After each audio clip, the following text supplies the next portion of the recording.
Les amis, bienvenue, j'espère que vous allez tous très bien, très content de vous retrouver pour cette nouvelle vidéo et pour parler un petit peu de Laurent Blanc à l'OL, nouvel entraîneur de l'Olympique Lyonnais, c'est officiel depuis quelques heures. Est-ce qu'il est l'homme de la situation? Est-ce qu'il va permettre à l'OL non seulement de franchir un cap, mais surtout de redresser la barre, remettre le club là où il doit être, épargner un peu nos peines, ma peine de supporter lyonnais, remettre un sourire sur mon visage? Bon, je vous propose que ce soit une vidéo assez simple, directe, rapide. Je vais vous donner grosso modo mes arguments qui se décomposent un peu sur deux temporalités. Là, à court terme, est-ce qu'il est le bon choix à court terme? Et ensuite, à long terme, est-ce qu'il répare le problème? Et dans quelle direction est-ce que l'Olympique lyonnais doit aller plus long terme? À court terme, je pense pourquoi pas. Franchement, quand j'ai appris sa nomination, c'est pas une nouvelle qui m'a renversé. Grosso modo, je me sens assez distant émotionnellement. J'ai l'impression qu'il y a beaucoup de problèmes à régler. Mais l'entraîneur, c'était effectivement quelque chose qui avait besoin d'être réparé. On voit que le message de Peter Bosz ne passait pas, ne passait plus, était-il déjà passé? On n'a jamais vu la pression, on n'a jamais vu ce football très attractif et offensif qui était prôné lors de la première conférence de presse. Donc bon, changer de coach, je le comprends, même sur le début de saison avec les quelques résultats positifs, moi je voyais une équipe qui jouait mal et on a l'impression quand on entend le discours des cadres qu'en plus humainement le lien est interrompu. Donc il fallait changer de coach, quitte à changer de coach, il n'y avait pas vraiment beaucoup d'options sur le marché et Laurent Blanc, c'est un gars qui a quelques années t'aurais bien aimé attirer, donc pourquoi pas. Mon idée, c'est que si on veut parler un petit peu de la pertinence du choix de Laurent Blanc, revenir sur son Paris Saint-Germain, revenir sur ses Girondins de Bordeaux, sur l'équipe de France qu'il a coaché, etc., c'est pas particulièrement utile. Je pense pas qu'on puisse y lire beaucoup de tendances, c'est autre temps, autre mœurs, autre période, autre joueur, autre effectif qu'il avait à disposition. Si on regarde Laurent Blanc et on se dit ah c'est un coach de possession, c'est le beau jeu, le football chatoyant, etc. Lui-même en conférence de presse un petit peu est allé à l'encontre de cette idée en disant le jeu m'intéresse beaucoup moins que les résultats. Là il faut prendre des points, c'est la première priorité, etc. Et je pense que de toute manière avec cet effectif, c'est pas l'effectif du Paris Saint-Germain foot de possession et jeu de position à l'espagnol. C'est pas le Paris Saint-Germain de Thiago Motta, de Marco Verratti, etc. Donc c'est pas forcément ce foot-là qu'on va voir à l'OL. Peut-être dans quelques années, si toutes les conditions s'alignent, mais vous verrez que j'y crois pas trop. Je pense que l'idée là, c'est de redresser le club, redonner un petit peu de confiance à cet effectif, essayer d'en tirer le maximum de choses possibles. Un effectif qui est fondamentalement mal construit. Il y a quelques semaines, je donnais une note au mercato de tous les clubs de Ligue 1. Je crois Lyon, j'ai mis 8 ou 9 sur 20. On le voit en ce moment, sur la ligne défensive, il y a beaucoup de chantiers. Donc Blanc va pas pouvoir tout réparer. Et personnellement, j'ai écouté sa conférence de presse. Vous me direz ce que vous en pensez, parce que sur les conférences de presse, je sais que j'ai pas toujours le même avis que d'autres.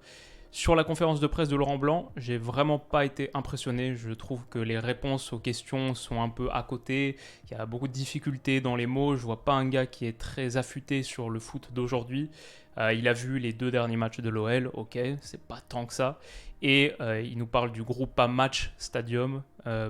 En regardant un petit peu le président Jean-Michel Aulas, en n'étant pas sûr du nom, peut-être c'est juste la langue qui a fourché, peut-être que moi je suis mauvaise langue là sur ce point, mais je sens un gars qui n'est pas forcément hyper connecté au foot moderne et à l'Olympique Lyonnais. C'est pas là où il a le plus de repères.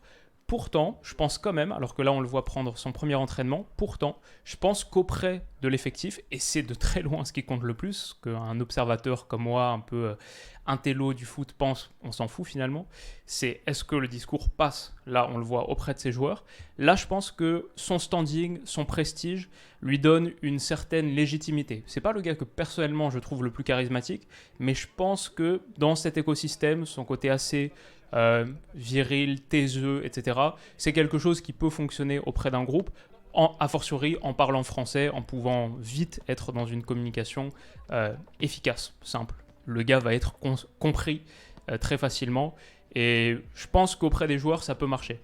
Donc ça me rassure plutôt. Voilà, je le vois capable de remobiliser ce groupe. Je pense que son côté expérience et respecter des plus vieux, ça peut très bien marcher pour un effectif qui a reconstruit sa base de leaders, qui a pris Alexandre Lacazette, Corentin Tolisso, Anthony Lopez. On a vu les 3 se lever pour l'accueillir, les 3 seuls, ou les 3 premiers en tout cas, à se lever au moment de sa présentation au groupe lyonnais. Ça, c'était il y a quelques heures aussi.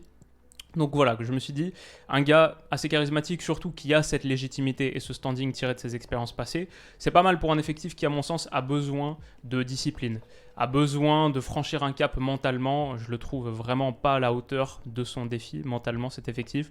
Donc c'est pas mal d'avoir un Laurent Blanc de ce point de vue-là. Je pense aussi que quand on se dit oui, ça fait 6 ans qu'il n'a pas pris un banc de touche, est-ce qu'il est prêt, est-ce qu'il n'a pas oublié d'entraîner?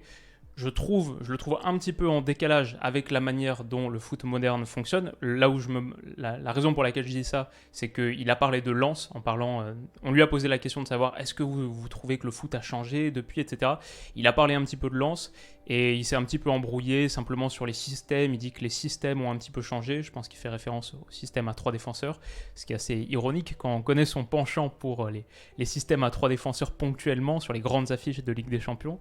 Mais ça, c'était sa tentative de réponse. Après, il a dit surtout beaucoup d'intensité, mais c'était pas très détaillé, pas très fourni. Je trouvais pas très maîtrisé comme réponse.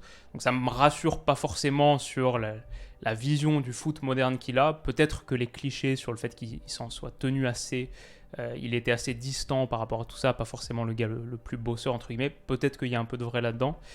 Et juste pas hyper convaincant sur ce genre de choses. Aussi, on l'a interrogé sur sa vision du foot.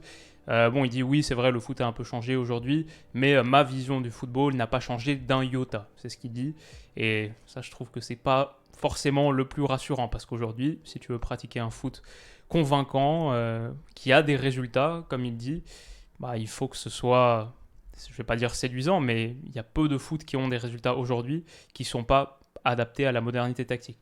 Donc je dis tout ça, en même temps, je pense que même si aujourd'hui il a cette vision, très vite au contact du terrain, c'est un gars smart. Voilà, moi je parle qui est-ce que je suis pour parler face à la carrière qu'a eu Laurent Blanc, sa connaissance du monde du foot. Je pense qu'aujourd'hui il a peut-être cet état d'esprit, mais dans quelques matchs, je le vois très vite prendre la réalité du terrain et c'est pas comme s'il avait besoin de récupérer sa condition physique. 6 ans tenu loin des terrains, ça me fait pas vraiment peur par rapport à ça. Je pense aussi que ça peut donner un petit peu d'humilité. Quand ça fait longtemps que tu n'as pas été dans l'écosystème, mes convictions n'ont pas bougé d'un iota. Oui, c'est peut-être le discours que tu tiens en conférence de presse, mais après, à voir dans les faits, dans la réalité.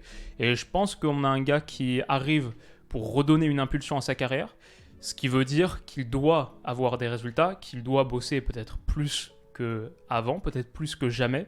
Il y a vraiment un énorme défi de légitimité et de carrière, de trajectoire pour Laurent Blanc, là, à l'OL. Donc ça, je trouve que c'est plutôt cool, plutôt rassurant. Ça donne de l'humilité, le fait de s'être tenu un petit peu éloigné de cet écosystème, et ça donne de l'envie, du feu, un désir qui est sans doute très très fort. Je pense que c'est pas mal. Et mon dernier point par rapport au court terme, pourquoi Laurent Blanc, je pense que c'est plutôt pas inintéressant, c'est que je pense qu'il y a une synchronisation qui peut être faite avec l'effectif actuel, qui est...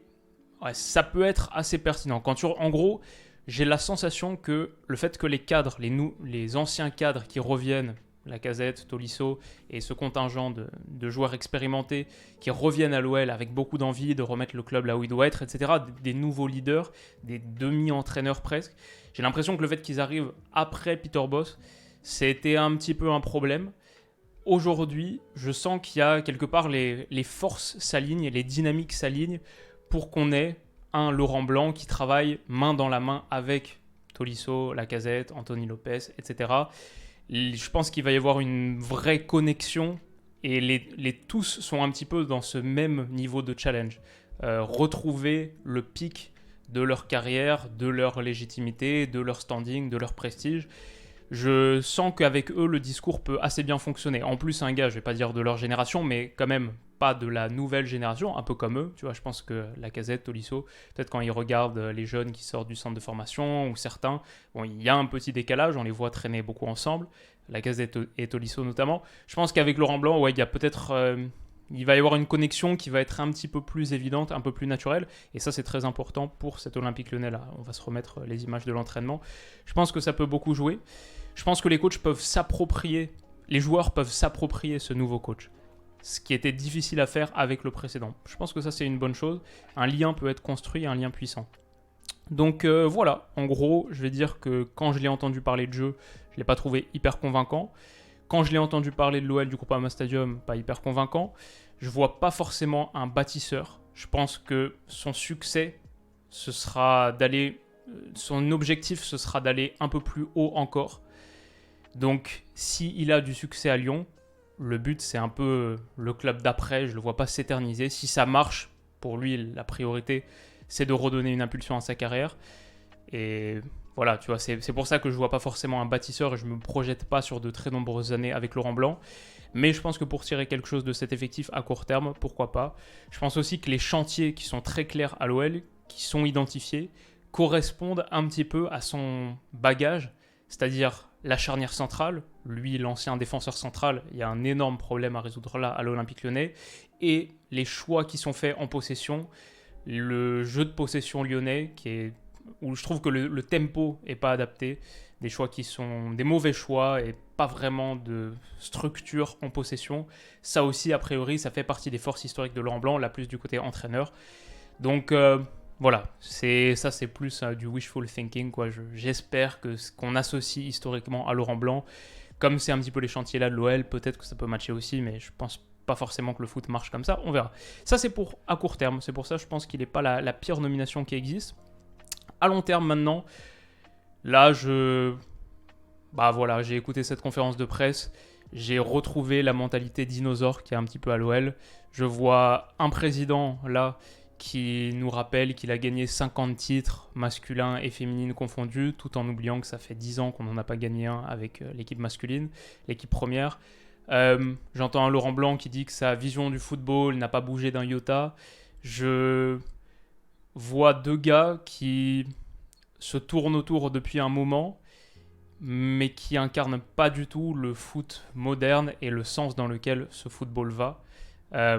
Je vois une conférence de presse qui s'achève avec Jean-Michel Aulas qui rappelle, juste avant de prendre les photos, que Laurent Blanc, c'est le Bordeaux qui a pris le titre de champion de France à l'OL en 2009, qui a mis fin à la série de 7 titres consécutifs de l'OL, et qu'il espère du coup boucler la boucle. Donc en fait, je vois un club qui est juste sur sa prise de décision sportive, sur sa structure sportive, le fait d'avoir une cellule de recrutement avec aussi peu de scouts, aussi mal doté. Bah, je vois un club qui vit encore fin des années 90, début des années 2000, et je vois un club qui reste dans sa nostalgie de ces années d'antan, qui pense que du coup, il n'y a pas tant besoin que ça de se renouveler. Je vois un président qui se sent encore très légitime, que ses choix passés lui ont donné raison. Laurent Blanc, on lui a posé la question de l'OL, il dit que l'OL, le temps se fait sentir chez tout le monde, mais qu'à Lyon, le temps se fait sentir plutôt bien, que l'OL a bien vieilli, entre guillemets. Et j'ai envie de lui dire, mais gros, dans quel monde est-ce que tu vis? Où est-ce que l'OL a bien vieilli? Oui, il y a un stade qui est bien, et sinon le reste. Pourquoi est-ce que l'OL a bien vieilli? L'OL a hyper mal vieilli, ça fait 10 ans que l'OL est en chute libre. Donc ça aussi, c'était un constat qui me semblait pas adapté à la réalité du club. C'est pour ça que je vois pas en Laurent Blanc, j'espère me tromper, mais je vois pas un capitaine du club, quelqu'un qui peut pousser le club et le mettre à sa place sur les 3-4 prochaines années. Je vois pas un bâtisseur, je vois un gars qui aussi, s'il a du succès à court terme, sera intéressé par les propositions qu'il reçoit ici et là. Alors par contre, à court terme là, pour sauver la saison de l'OL, pour tirer quelque chose des prochains matchs, pour remobiliser cet effectif et voilà, un nouveau discours, ouais, ça pourquoi pas. Je pense que de toute manière, il y avait besoin de changement, ça pouvait difficilement être pire qu'avant. Il n'y a pas beaucoup d'autres options sur le marché, donc ça pourquoi pas. Mais est-ce que l'OL va dans la bonne direction? Et fondamentalement, est-ce que ça me rassure? Est-ce que je me dis, ah, Laurent Blanc, le sauveur de Lyon, non, moi je suis maintenant en mode désillusion, j'y crois plus. Tant qu'il n'y a pas de changement plus profond, le président, toute la direction sportive, il faut raser, faire table rase et repartir de zéro quasiment pour être à la hauteur du football dans les années 2020. Donc c'est pour ça que voilà, je ne peux pas être trop optimiste sur cette nomination quand je pense à moyen terme, long terme. Pour moi, c'est pas une solution de ce point de vue-là. Par contre, pourquoi pas un pansement efficace là à court terme? Ouais, ça, je dois dire, j'y crois plutôt. Je pense effectivement que les résultats peuvent être pas trop mal sur les prochains matchs. J'espère en tout cas.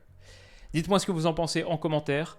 J'espère que ce petit rant aura pas été trop désorganisé. Vous permettra peut-être à vous d'affiner vos réflexions parce que moi, Dieu sait que je détiens pas du tout la science sur ce type de nomination. Moi, je croyais beaucoup à Juninho, Silvinho à une époque. Voilà, donc mon avis sur l'OL est pas forcément le plus éclairé qui soit.